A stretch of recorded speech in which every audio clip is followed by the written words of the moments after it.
Vous êtes sur la RTG, merci de nous choisir pour vous informer. Bienvenue dans ce journal. À Kindia, réhabilitation de la centrale hydroélectrique de Donkéya. Pour s'assurer de l'évolution des travaux, une mission du ministère de l'Énergie conduite par le secrétaire général s'est rendue sur la suite dans ce journal. Afarana, en partenariat, est en gestation entre l'Institut agronomique et vétérinaire et Agri-Business Innov Guinée. À la suite des échanges, les deux parties souhaitent jeter leurs dévolus sur la culture du manioc. Enfin, une ambulance médicalisée pour les populations de Koundjan. Ce matériel sanitaire devra faciliter les missions de premier secours dans la zone. C'est tout pour le sommaire. Encore une fois, bonsoir et bienvenue à tous. Je vous le disais au sommaire, à Kindia, réhabilitation de la centrale hydroélectrique de Donkéya. Les travaux sont certes en cours, mais avancent à pas de caméléon. Une mission conduite par le secrétaire général du ministère de l'Énergie s'est rendue sur le site. On en sait davantage avec Nabi Kamara. Conçu au départ pour 15 MW de capacité de production d'énergie électrique, la centrale de Donkéya verra bientôt sa puissance portée à 18,7 MW. La puissance actuelle, avant, elle était de 15 MW. Elle va être de 16,8 MW maintenant. Le temps contractuel, c'est le mois d'août. On doit finir, mettre en service. Mais le ministère et l'EDG, ils ont tous demandé à ce qu'on fournisse un effort pour finir en fin juin. On essaie de faire le maximum de nous-mêmes. Mais en suivant les alliages, on peut aller à juillet, comme on peut finir avant, au courant du mois de juin. Les travaux sont en cours. Ils portent sur la réhabilitation de cette centrale hydroélectrique par l'entreprise indienne Robustar. Ce week-end, le secrétaire général du ministère de l'Énergie, de l'Hydraulique et des Hydrocarbures était sur le chantier en compagnie de son homologue de la fonction publique et plusieurs autres personnalités de l'État. C'était pour s'enquérir de l'état d'avancement des travaux ici à Donkéya. Avec ce qu'on a vu, moi j'étais là il y a 1 mois et demi. Et je pense que l'avancement va vraiment très bien et que les problèmes logistiques sont déjà derrière nous. Je pense que finir au mois de juin, ça fera très bien à EDG et à l'ensemble de la population parce que c'est une énergie supplémentaire qu'on va avoir. Une des recommandations que nous allons prendre sur nous, c'est de prendre nos équipes pour venir faire des inspections, pour pouvoir faire une évaluation du niveau de respect des mesures d'hygiène et de sécurité au travail et la situation des employés. Et nous ferons des recommandations pour que ce que nous souhaitons, ce chantier puisse se conduire et finir sans qu'il y ait des remous sur le chantier. Assurément, l'achèvement des travaux de réhabilitation de la centrale de Donkéya devrait jouer un rôle prépondérant dans le renforcement du réseau électrique d'EDG. Vous le savez tous, la plage de Tayaki attire de nombreux visiteurs. Malheureusement, ce lieu de loisirs devient progressivement le refuge des immondices. Comme les sachets plastiques, les bonnes volontés se retrouvent pour assainir cette plage logée dans la commune de Sanfonia. Aboubakar Diaby pour en savoir plus. La pollution de l'environnement constitue une problématique qui interpelle plusieurs structures sectorielles publiques. L'entreprise Guinée Intérim fait de cette situation une préoccupation majeure. Pour lutter contre le phénomène, cette entreprise citoyenne spécialisée dans le nettoyage cible la plage de Tayaki pour une opération coup de balai. Notre vocation, c'est de rendre des lieux propres, les locaux professionnels comme la nature, les espaces. Nous aimons les espaces verts. Nous nous inscrivons dans la promotion de l'écologie, de la protection de l'environnement. Nous aimons beaucoup la plage de Tayaki, le village de Tayaki que nous sommes venus visiter. Mais nous avons constaté que c'était assez sale. Il y avait beaucoup de déchets, surtout des déchets plastiques que nous savons très néfastes pour l'environnement. Par cette action, Guinée Intérim s'inscrit dans la promotion de l'écologie et la protection de l'environnement. Cette activité vise à débarrasser la plage de Tayaki des immondices, notamment les sacs plastiques. Cette action s'inscrit dans le cadre de la célébration des 20 ans d'existence de l'entreprise sur le terrain. Nous avons voulu marquer le coup en posant un acte citoyen. Ce n'est pas la première fois. Nous avons décidé d'offrir des poubelles à la plage. Et le message que nous voulons faire passer à la jeunesse, à tous ceux qui fréquentent la plage de Tayaki, c'est de leur demander de maintenir les espaces propres. Comme on dit, nettoyer c'est bien, mais ne pas salir c'est mieux. On ne s'arrêtera pas, hein, c'est notre métier. Nous allons continuer, nous allons identifier d'autres endroits où nous irons faire la même chose. Vraiment, notre objectif, c'est que les Guinéens puissent vivre dans un environnement sain. Cette opération réjouit les visiteurs de cette plage très fréquentée. Des messages sont véhiculés sur le maintien en bon état de cette plage située dans la commune de Sonfonia. Direction Farana pour parler de l'agro-industrie. Le potentiel existe et la valorisation s'impose. Un partenariat est en gestation entre l'Institut agronomique et vétérinaire et Agribusiness Innov Guinée. À la suite des échanges, les deux parties souhaitent jeter leur dévolu sur la culture du manioc. Ibrahima Oulé Fofana, Silati Koroma. Le manioc est un tubercule très cultivé dans nos différentes communautés. Sa transformation intéresse l'Institut supérieur agronomique de Farana et son partenaire Agribusiness Innov Guinée. À la direction générale de ce temple de savoir, des échanges fructueux ont lieu sur les opportunités liées à la transformation alimentaire. L'objectif de la présence de Agribusiness ici à ISAV, il est double.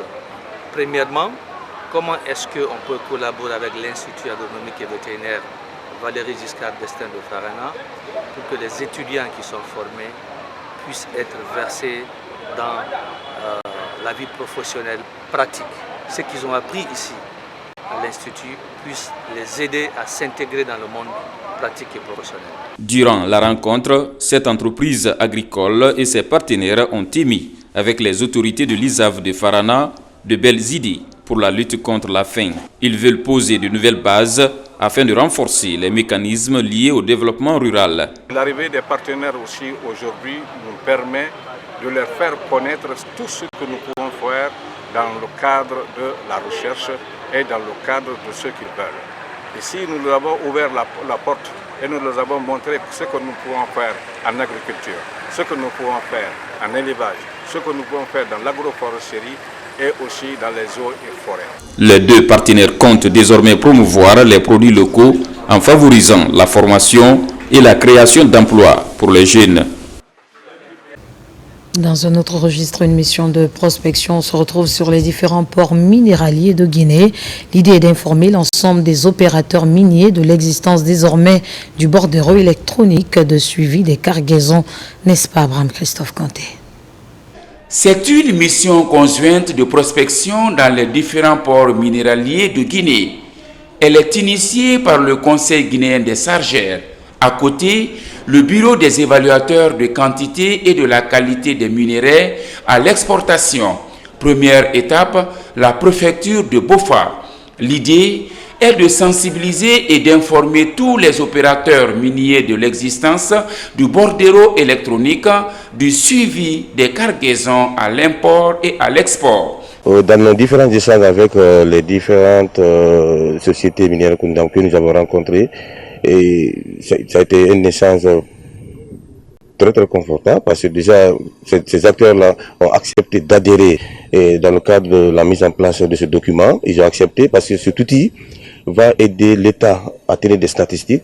Cet outil va permettre à l'État de faire de très bons suivis réguliers de toutes les cargaisons à l'import et à l'export. Ce document, communément appelé le bordereau électronique de suivi des cargaisons, est un document de traçabilité de la marchandise. Une mission du Conseil guinéen des chargeurs est allée à la rencontre des différentes sociétés minières évoluant dans la préfecture de Bofa. Ils ont échangé avec la Direction générale des douanes et le BEQQ en vue de mettre en place un système rapproché de l'émission de BESC sur les marchandises à l'import et à l'export. Le BEQQ a pour rôle principal dans cette collaboration la mise à disposition des cargaisons exportées. Le BEQQ a des agents formés qui vont dans les navires, qui évaluent les cargaisons dans les bateaux et met ces statistiques à la disposition du Conseil guinéen des chargeurs pour lui permettre d'émettre le bordereau de suivi de cargaison. Ce que je peux ajouter comme recommandation, c'est de nous permettre d'avoir des outils nécessaires pour mieux contrôler ce bordereau électronique de suivi des cargaisons. L'émission et la gestion du bordereau électronique de suivi des cargaisons sont concédées au Conseil guinéen des chargeurs pour leur application. Cela permet à l'État d'avoir un regard sur le transport des minerais à l'international. Rendons-nous à présent à la décharge de la minière, principal dépôt d'ordures de la capitale Conakry.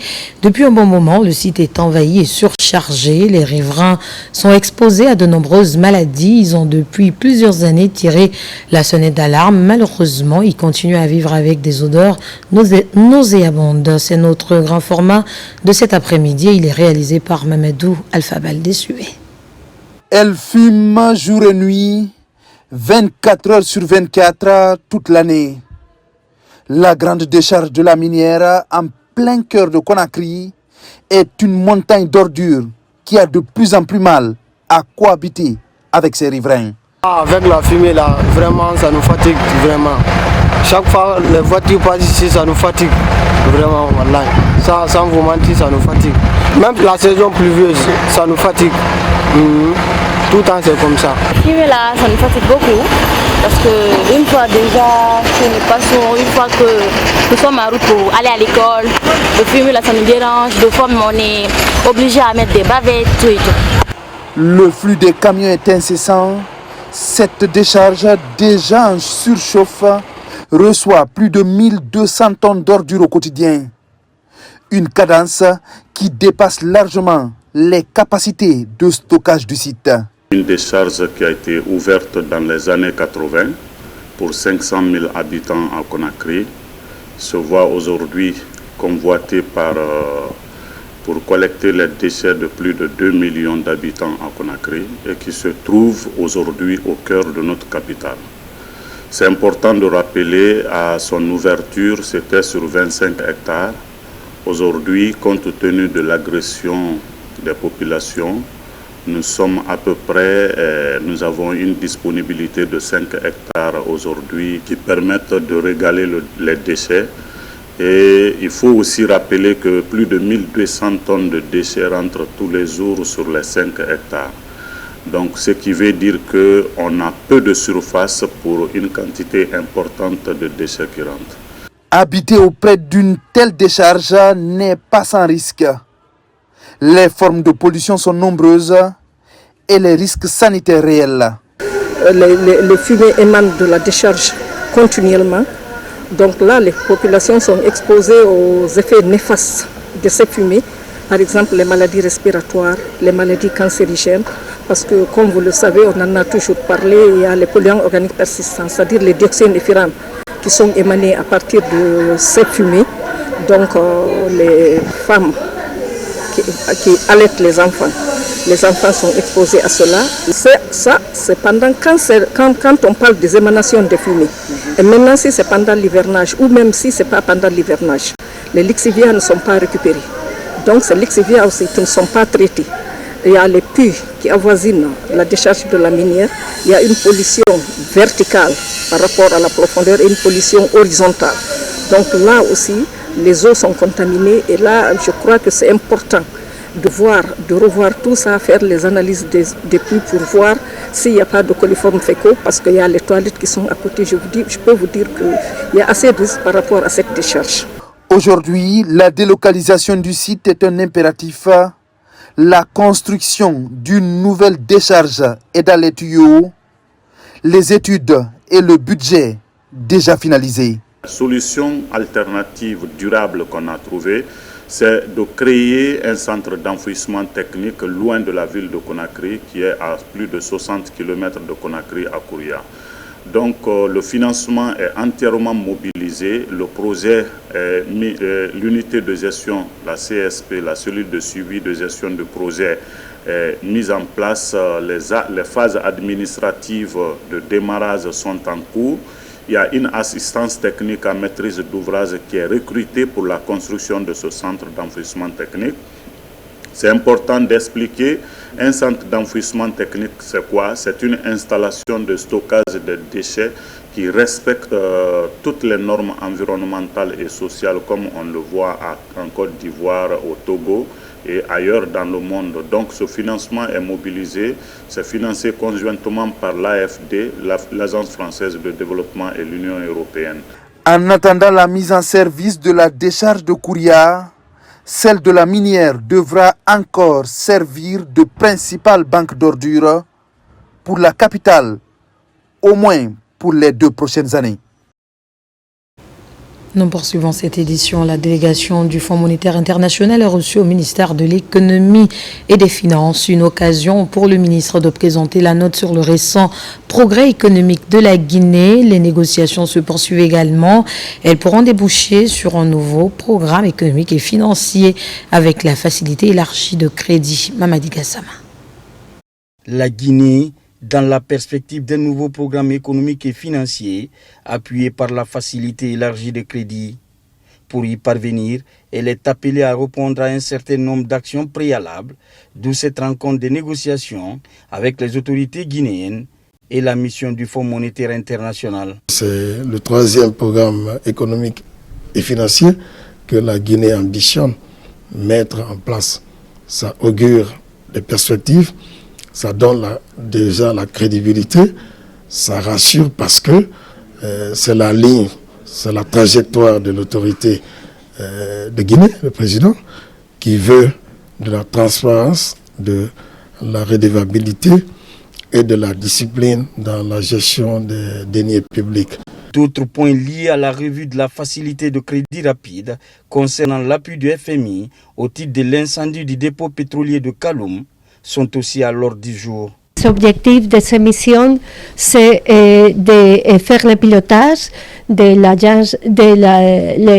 l'aide d'urgence qu'on a donnée au pays dans les mois de mai de l'année passée. Et nous sommes en train de discuter comment que les fonds ont été employés. Et aussi, nous sommes ici pour continuer les négociations du programme de soutien avec l'FMI que les autorités ont demandé. Et nous sommes ici pour appuyer les autorités sur les plans, leur agenda de réforme. Ces négociations font suite à une requête du gouvernement guinéen. Cette mission devrait donc permettre de clore les discussions et définir un mémorandum de politique économique qui va servir de base des revues périodiques.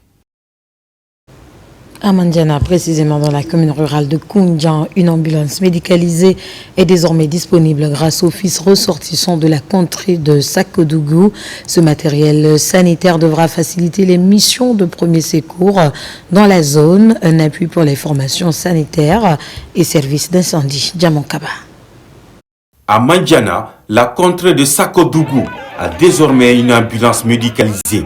Le cri du cœur pour assurer convenablement le transport sanitaire public en milieu rural a été attendu. Cet appui de la diaspora guinéenne en Europe a un double enjeu. Répondre aux besoins des communautés et appuyer la refondation de l'État dans la commune rurale de Koundian. Ce qui nous a poussé pour faire ces dons-là, toujours quand on vient ici, on remarque nos mamans, nos frères et nos parents. Ils ont beaucoup de souffrance pour le déplacement.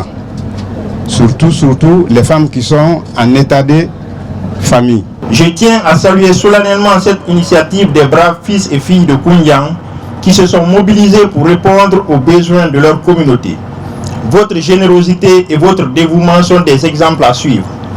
Vous montrez qu'ensemble nous pouvons surmonter les obstacles et améliorer la qualité de vie de nos concitoyens.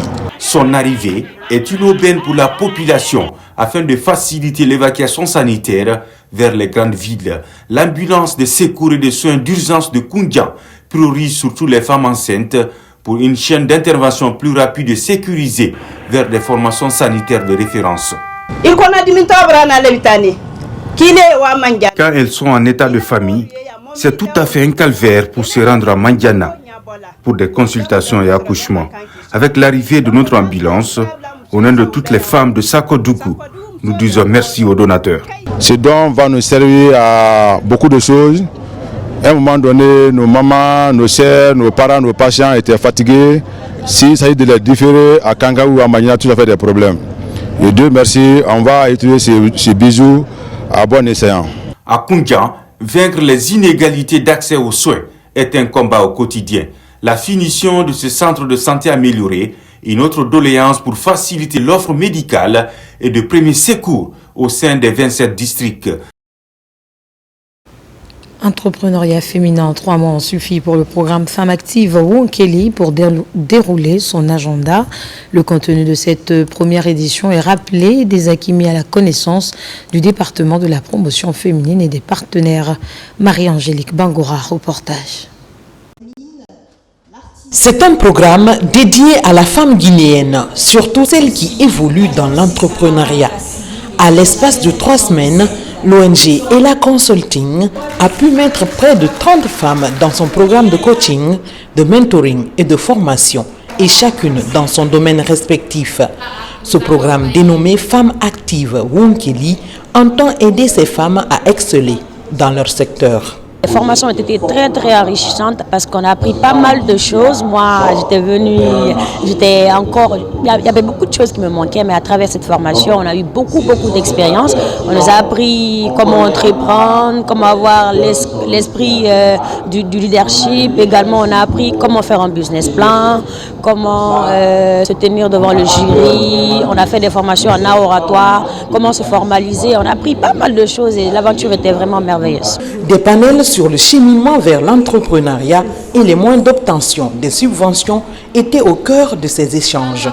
L'objectif des initiateurs est d'apporter un appui considérable à la couche féminine. De nos jours, une frange importante de Guinéennes s'est lancée dans l'entrepreneuriat malgré les difficultés liées à l'obtention de financement des projets. Nous avons mis en place une grille d'évaluation sur la résilience, sur la qualité du business plan, la connaissance du projet, sur pas mal d'éléments. Et nous les avons évalués sur ces points-là. Donc on les a d'abord formés. Ensuite, on leur a demandé de trouver des informations. Pour la plupart, il faut savoir qu'elles sont déjà dans leur secteur depuis au moins minimum 1 an. On les a aidés à se structurer de sorte à venir parler de leur entreprise devant la banque. Ce qui fait que la femme, d'abord, se considère comme étant au second plan, c'est parce qu'elle n'est pas autonome. Que toutes les femmes n'ont qu'à voir dans quelle mesure elles peuvent être réellement dans une activité génératrice de revenus qui va la débarrasser de la dépendance. La mise en place de plans d'action concrets pour soutenir la création d'entreprises pour les femmes dans tous les secteurs est salutaire. Des initiatives comme celle de l'ONG Ella Consulting ouvriront aux femmes bénéficiaires des opportunités de levée de fonds. Akoya, promotion de l'égalité des genres, cela passe par la formation des apprenants afin de les aider à mieux appréhender la problématique liée à la question du genre. Une assistance des clubs UNESCO de Guinée et structures associées. Tabansila Suleiman Kandé. L'Organisation des Nations Unies pour l'éducation, la science et la culture, UNESCO, fait de la promotion de l'égalité du genre une préoccupation majeure. C'est pourquoi les clubs UNESCO de Guinée et autres structures associées s'engagent à renforcer la capacité des apprenants autour de leurs droits et devoirs face à la problématique.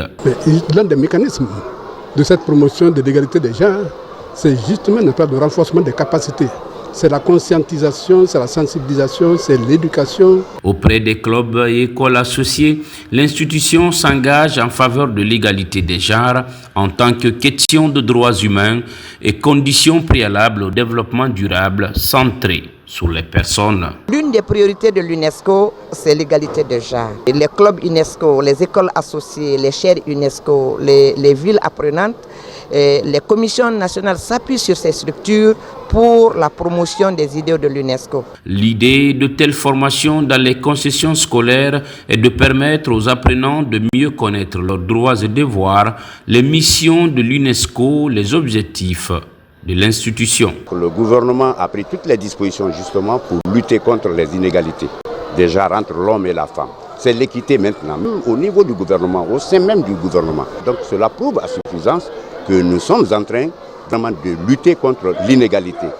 Cet atelier nous a permis la connaissance de plusieurs facteurs, notamment sur le manque d'éducation, mais dont les résolutions ont été trouvées à travers l'atelier. Créé le 16 novembre 1945, l'UNESCO contribue à l'édification d'une culture de la paix, à l'éradication de la pauvreté, au développement durable et au dialogue interculturel, des valeurs suivies en Guinée par ses différents clubs et structures associées. Pour finir, destination Côte d'Ivoire pour le Festival des musiques urbaines d'Anoumabo. La Guinée est pays invité d'honneur. L'événement est prévu du 15 au 20 avril prochain. Une conférence de presse est initiée pour annoncer les couleurs de l'événement. Souleymane Kondé, Ousmane Ba. Le Festival des musiques urbaines d'Anoumabo FEMUA 17 pointe à l'horizon. Les organisateurs sont à pied d'œuvre pour donner toutes les couleurs à cette rencontre culturelle prévue au mois d'avril prochain. Un engagement qui se matérialise par cette conférence pour annoncer le menu. Cet événement festif est une occasion de sensibiliser sur les travers sociaux. Cette 17e édition est célébrée sous le thème « Civisme et sécurité routière » avec la Guinée comme pays invité d'honneur. À l'occasion de cette édition du FEMUA, la délégation guinéenne sera composée d'hommes et de femmes de culture, de créateurs, d'artistes et d'exposants qui auront à cœur de partager avec le public ivoirien, africain et international l'essence même de notre patrimoine. La Guinée sera présente pour célébrer, échanger et enrichir l'histoire de ce festival qui, année après année, s'impose comme une plateforme incontournable de l'expression culturelle africaine. La Guinée a l'honneur de la 17e édition justement de ce festival. Je pense que la culture guinéenne va s'exporter à Abidjan. Ce sera une opportunité pour tous les artistes de se faire connaître, mais aussi montrer le talent guinéen, et la culture guinéenne sera en lumière comme jamais. Le FEMUA 17 est un rendez-vous d'intégration et de partage pour raffermir les liens entre les peuples. C'est aussi une plateforme de visibilité pour promouvoir le potentiel culturel, artistique et touristique qui va profiter à l'ensemble des pays participants. La Guinée a des valeurs sur le plan touristique, sur le plan culinaire, sur le plan artisanal. Et surtout avec le projet Simandou que la Guinée vient de mettre en place, on s'est dit que ça pouvait être une aubaine pour aider encore à promouvoir la destination Guinée.